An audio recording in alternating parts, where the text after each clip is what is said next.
Hi, Susan. Nice to talk to you again. Good to talk to you again as well, Mike. Good morning. Yeah, good morning. Well, it's good morning for me. Good afternoon for everyone else. So just before we get into it, I just want to share that Code3 is a sponsor of Brand Innovators. Proud to be a part of them. We're a performance marketing agency with specialty in digital media, creative, and commerce. And we help drive performance to scale for a lot of large brands. So I'm excited to be here. So a lot of the conversations that have been going on this morning, Susan, are talking about consumer brands.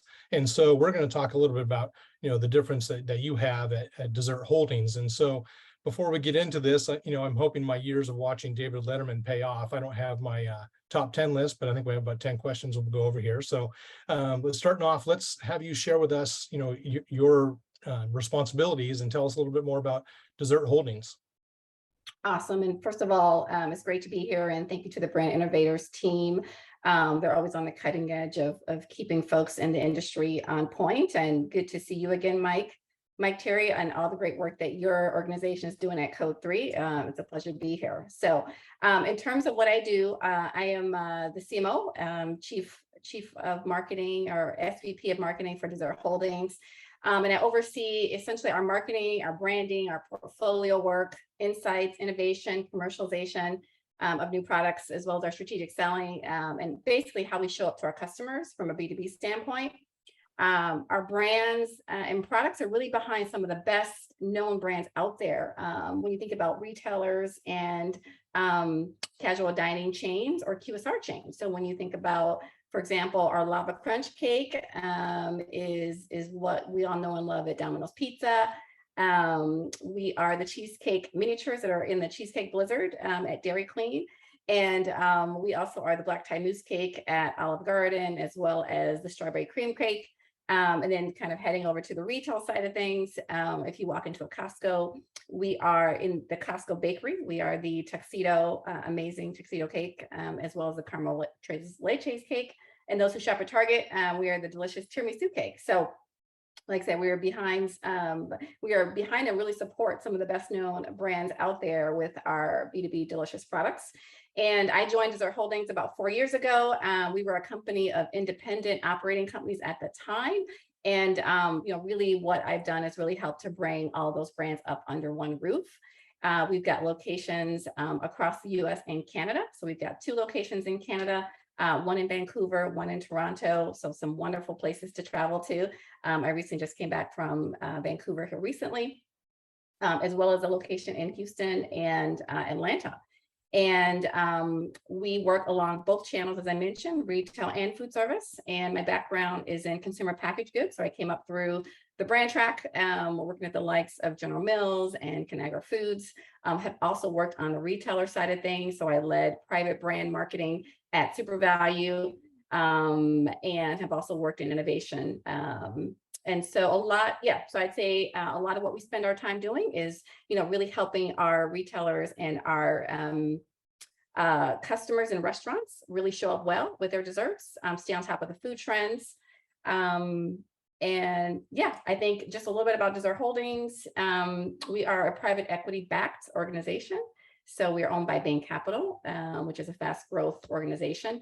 Our business is in premium desserts, as I mentioned. We're a dominant B2B player. I report directly into the CEO. So I sit on a leadership team, on all the board meetings, and also focus on recently accomplished our long-range plans. Awesome. Thanks, Susan. I was looking forward to this conversation because it combines 2 of my passions, marketing and dessert. I'm one of those people, if I go to a buffet, I'm going to grab my dessert and I'm eating it first. So my sons, we love the cheesecakes and we love that cake at Costco. So, everyone loves dessert. At least I love desserts. Tell us a little bit about what it's like to market a dessert company. Yeah, so desserts are super exciting. And Mike, and our special sauce is really bringing together the combination of culinary expertise, marketing and insights, and innovation for our customers. And so really what it's like is, we are, spend a lot of time making sure that we've got the right portfolio lineup. We do lots of work with our customers relative to innovation sessions. and dine arounds, just making sure we understand what's going on in the market. Insights is a key piece of just kind of knowing what's trending. We leverage insights from on the retail side of things, IRI, Information Resources Inc. And then on the food service side, Technomic, to really keep us top of trends, as well as NPD. And so, what it's like to work for a great dessert company is you eat a lot of desserts, you have to try a lot of desserts. So I manage our innovation portfolio. That's rough. I'm sure that's rough. That's right. I think when I joined a few years ago, I put on the freshman 15. So we got to do a lot of exercise on the Peloton to sort of balance that. But yeah, our group is responsible for getting the best desserts out in the market, obviously for managing the marketing and sort of how we show up with customers, how we show up in the industry, how we show up at trade shows, and just kind of putting our best foot forward so that we can win. And like, as I mentioned, our business has been really fast growth. When you look at desserts, like you said, consumers want to eat dessert first. And despite the pandemic, consumers really want to indulge, and we're continuing to provide them, the best opportunities to do so. All right. Well, that's awesome. So, your organization, as I mentioned, you're more B2B focused, as the previous companies were all, consumer focused. What are some of the marketing challenges that you face on a regular basis, and what are you looking to accomplish here in 2022? That's right. Yeah, I think a lot of it is, Mike, is really just staying on the cutting edge of trends. This whole the industry is really so dynamic, and it's changing every day. And I'd say it changed during the pandemic as well, but consumers still want to eat. But I would say really tapping into the insights and making sure that we are forward looking in terms of what's going on in the categories in both channels, retail and food service. The other thing, well, I'll just say we're just staffing up our category management expertise. So that is really basically how we kind of unearth what's going on in the retail environment. So whether it's shoppers or consumers and category insights, kind of bringing those together, really working with our category captains and bakery managers at the retailers to essentially do the right thing so that the trends can really be strong. One of the things is I've worked throughout desserts throughout my career. So I worked at General Mills. I worked in the Betty Crocker division, which is lucky. That's right. I was at Schwann's Innovation. I worked in frozen dessert, and now I work in the perimeter. So the perimeter relative to the grocery store is just that place that you can go and find just the right dessert for you or your family. And it actually has been growing because the perimeter, when you think about whether it's meat or fish or produce, consumers really want fresh and they really want real. And having those desserts, a lot of consumers think that the grocery store may have made, it's kind of a best kept secret. So you walk into your favorite baker and they are making lots of things, but then our products can be just as good as fresh. Essentially, we made them with all the best premium ingredients, and we make our own whips, we make our own fruit fillings, et cetera. And then we freeze them and send them off to our retailer or our restaurant partners. And they're just like fresh. So essentially then they take our products and our dessert products and then they finish them. A lot of what we do also is spend time on the culinary application that they do, which is kind of the special sauce of how to make a New York cheesecake look different. If you're at, an Olive Garden versus, a different restaurant. And so we spend lots of time on culinary innovation. So I'd say the insights, both on food trends, flavor trends, category trends, and then we obviously look at restaurant trends just to basically stay on top of that.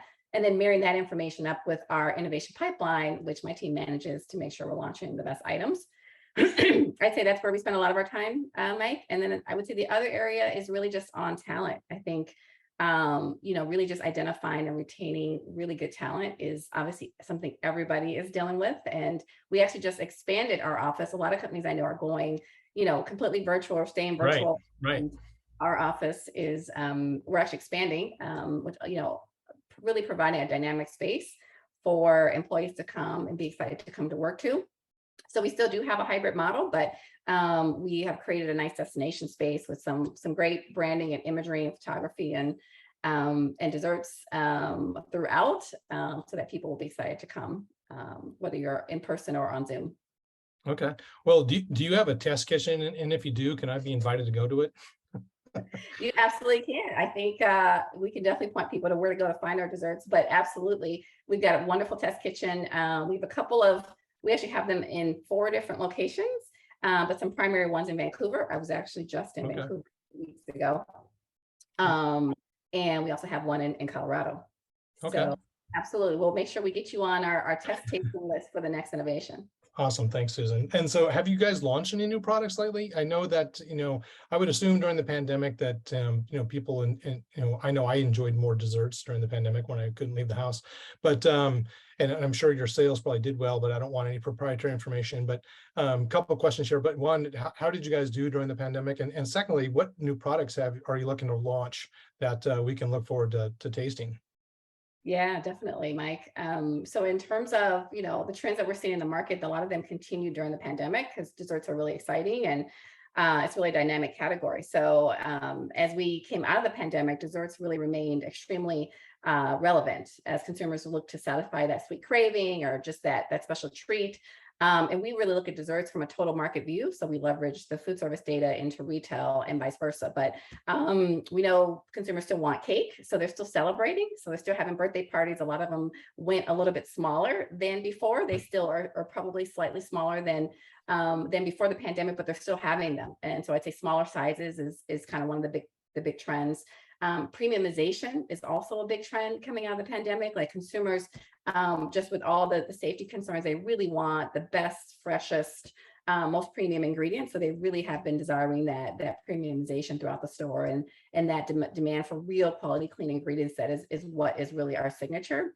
What I'd say is globally inspired desserts is also kind of just a general trend, just in, with kind of the breakdown of barriers with all the digital technology, the demand for kind of new tastes and cravings, smaller desserts. So just that individual treat of just that need to, there's so much going on, the pandemic, and, there's still sort of that desire to just treat myself. And I just need a little bit of time, a little bit of something sweet is a big one. And then I'd say finally, just maybe nostalgia, Yeah. we're seeing as far as what are those flavors and cravings that, maybe I had in the 90s, or the early 2000s or the 80s, your cookies and cream, your red velvet cake, those kinds of things, or even cookie dough, those continue to be really relevant. And so really, what I say is having then offerings that address those needs, Mike, has been something that we spend a lot of time on. So for example, the globally inspired piece, Tres Leches cake. So we are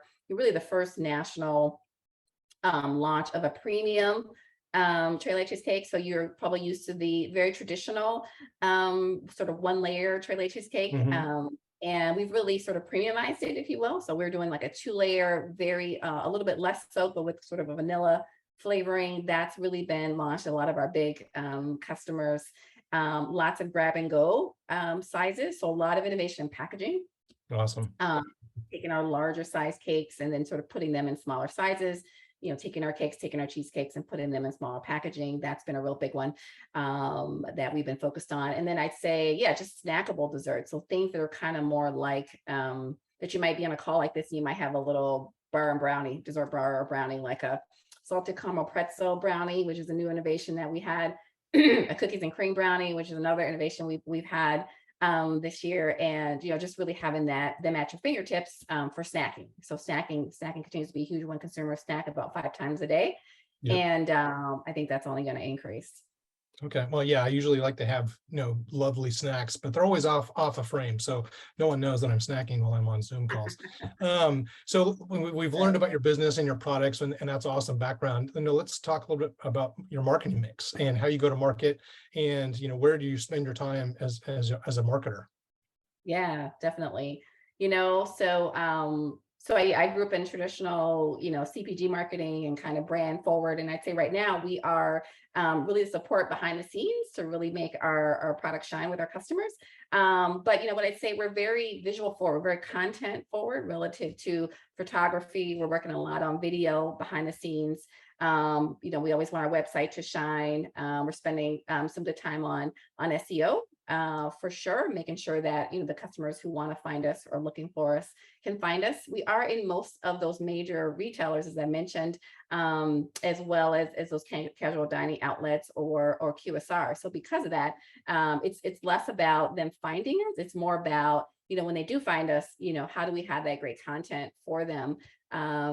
We have done some very targeted lead generation within social channels, particularly with video. And so we do spend a lot of time behind the scenes with our chefs, making sure that we are putting them on camera, putting them forward so that the culinary aspect shines. Working on PR, I would say selective PR. Trade shows is also been a major place where we've spent our time. So, we're at the big trade shows in the bakery area. What we've done during the pandemic relative to those is actually done more virtual sessions, what we call virtual trade shows or virtual dine around, where we might have, bringing together various chefs throughout our various customers, and then talking about what the trends are. So essentially doing what we would do in person at a trade show, but actually doing it in a virtual setting. And then we would also send out a whole kit, Mike, to them of sort of what we would have at an actual trade show. And we would do that virtually and then have a conversation, as well as perhaps a drink mix, some elements to make a drink. And we would have sort of cocktails and dessert, which was really fun. I'd say a little bit of paid social for sure. And then email, very targeted, is probably an area as well that we focus in terms of getting our word out there. And then, I think working with our customers to make sure that they have the right content to market our products. So as I mentioned, whether it's the lava crunch cake at Domino's Pizza, we need them to have good content because these are really their items that we're making for them. And so we really go the extra mile to have the culinary finishes on the various desserts so that they can actually tee them up in their social channels and be successful. Okay. Yeah, I can see a cheesecake TikTok challenge coming up soon. And there might be some volunteers for that. As I guess we're coming out of the pandemic, or however you want to say that, how would you say your business specifically has changed over the last couple of years? Some of the previous, panelists were saying that, they came on board just as the pandemic hit, and that's not the case for you. You've been there for about 4 years or so. So tell me a little bit, pre and post how the business has evolved to compensate for what we've all been going through.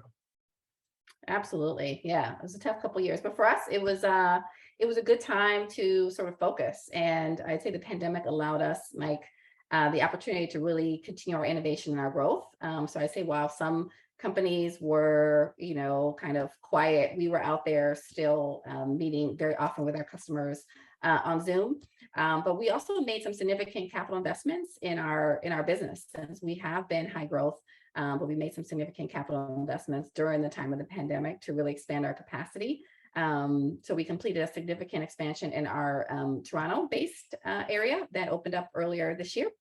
And we were also, while everyone else, while we were going through the pandemic, we were also purchased by Bain Capital. So that happened during the pandemic. So to actually grow a business and then sell it to Bain Capital was all done virtually. And so they've really been able to come on and also help us accelerate our strategic plan.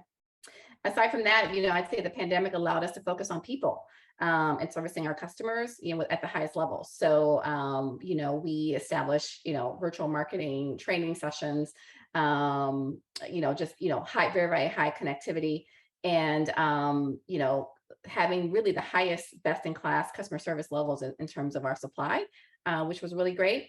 We also did a little bit of M&A. So after Bain Capital purchased Dessert Holdings, we then went and purchased another organization called Stephen Charles out of Aurora, Colorado. So that we've been busy just really building our baseline. So the idea is really global domination of desserts. And, so having something for every restaurateur, having something for every retailer. So whether it's, cake, cheesecake, or cookies or brownies, snacking, all the different elements of desserts, we've got something to meet all the needs. And so M&A has been a really key focus for that. And that's been really special to be able to participate in it and be on the deal team for.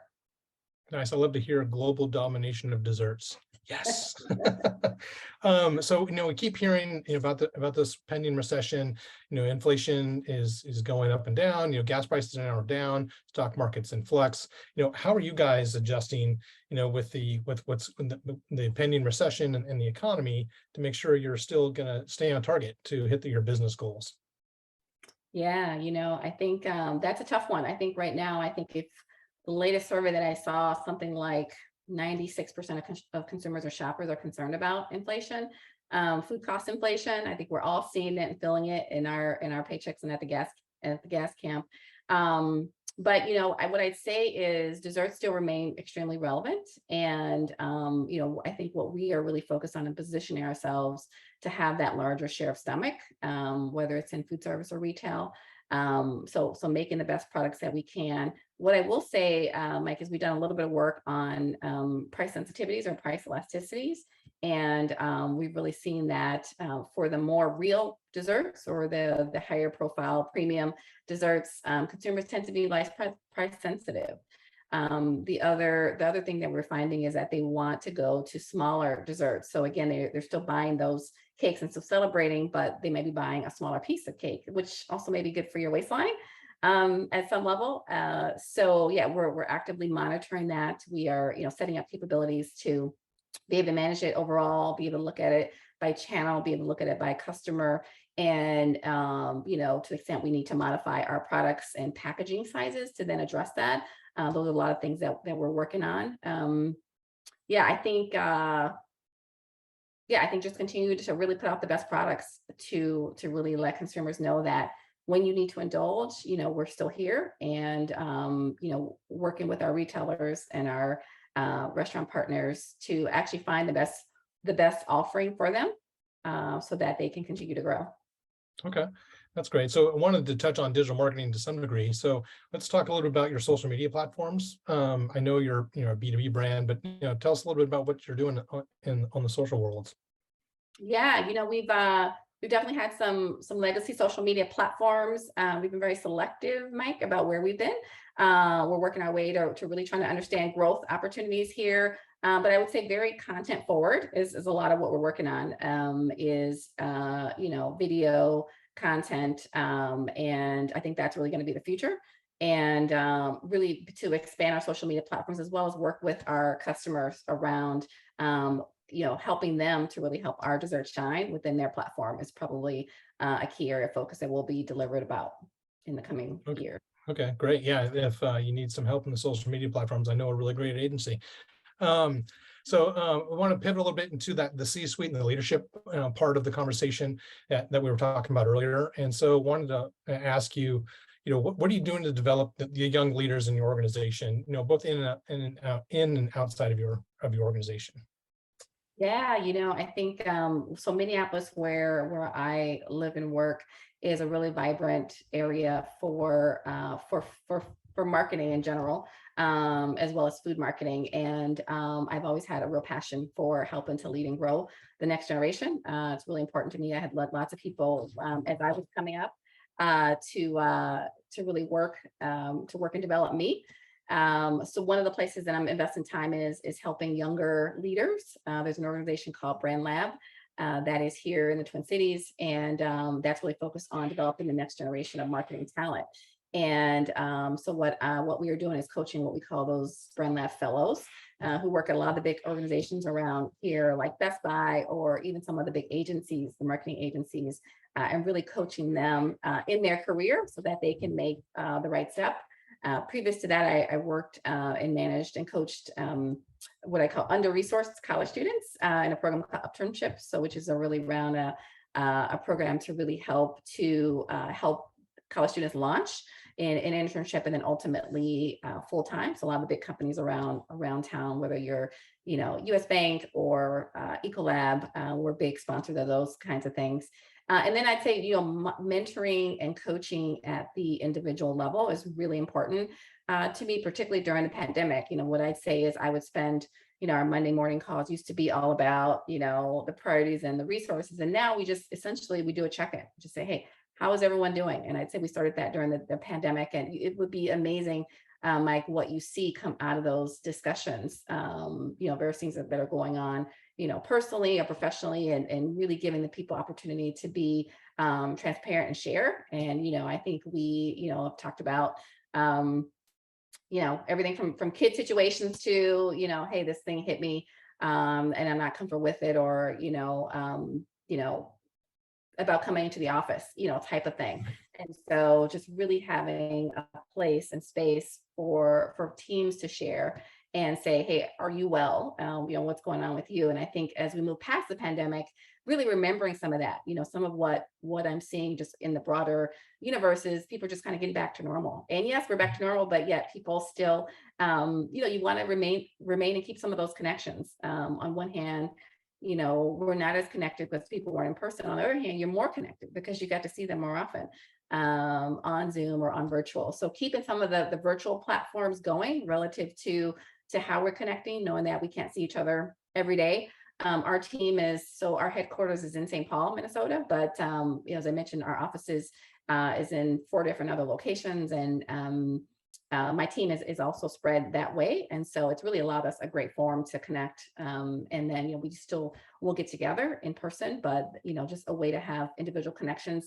We've also really accelerated our individual development plans for each individual, which is really understanding, not just checking in on, hey, this is what I'm trying to accomplish for the business, but also, hey, these are the things I want to learn more. I want to do a little more on social. I want to be engaged in PR. I want to, help lead that next trade show element. I want to get involved in some of our lead generation, on the B2B side. And so having those conversations, having really well written development plans has been really helpful. And then also just being very intentional about those check-ins, having the quarterly check-ins with each individual team. And so, those have been really important aspects I think have really brought our team together, have really made us a stronger company to be able to slow down while we're growing, really fast, double digit, but, being able to check in with each other and be there and develop. Well, that's great. And, it's really important to make sure you're mentoring and bringing in the future leaders of any organization.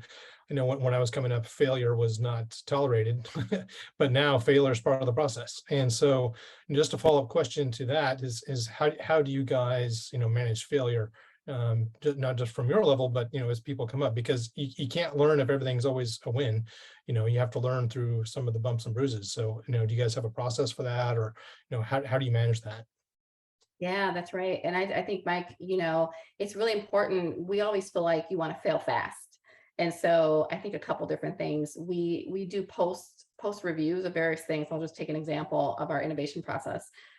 We developed our own stage gate process, which is sort of the governance model for how you bring new products to life. And really helped us focus on, fewer, more interesting launches.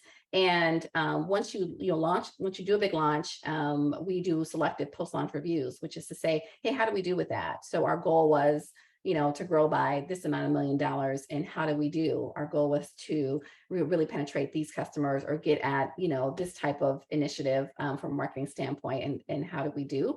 And just really looking objectively at it. I know some companies do that as well. I know Amazon's a company that has really big sort of post-launch, but the idea of kind of looking back and saying, what did we learn? We also, within that stage gate model, we pause through the governance process. If we've got new initiatives coming forward that want to launch, we say, hey, when the best time to say no is up front, so that you can say no up front. And then if you fail, do it really quickly, which is to say, really have an eye towards, this isn't really working. We actually just had a situation like that where, some of our snacking platforms, one of them did really well, the other one not so much. And so we kind of went back and just said, hey, what was the reasons? And some of it was, kind of leveraging what was available from a packaging standpoint, saying, sometimes it makes sense to actually take the time to develop and fully commit capital resources to some things, because some things that are off the shelf available to contain our products is not the best. We want the most giftable, really interesting packaging to come into the market. And so, yeah, just taking that time to slow down and have that review. So I'd say it's not comfortable for everyone, but I think within our organization, people have really learned to kind of take that next step. And we never typically call out names. It's more, functions. This marketing could have done better in this place.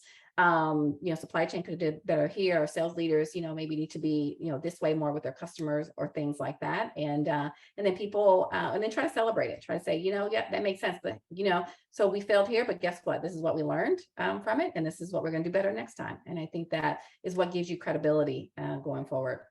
Okay. Well, let's talk for a moment. What do you do outside of work? You're a marketer, you're bringing these brands to life. You're bringing great desserts to awesome, other brands, and then people are eating them. What do you do when you're not working? What are you doing outside of work?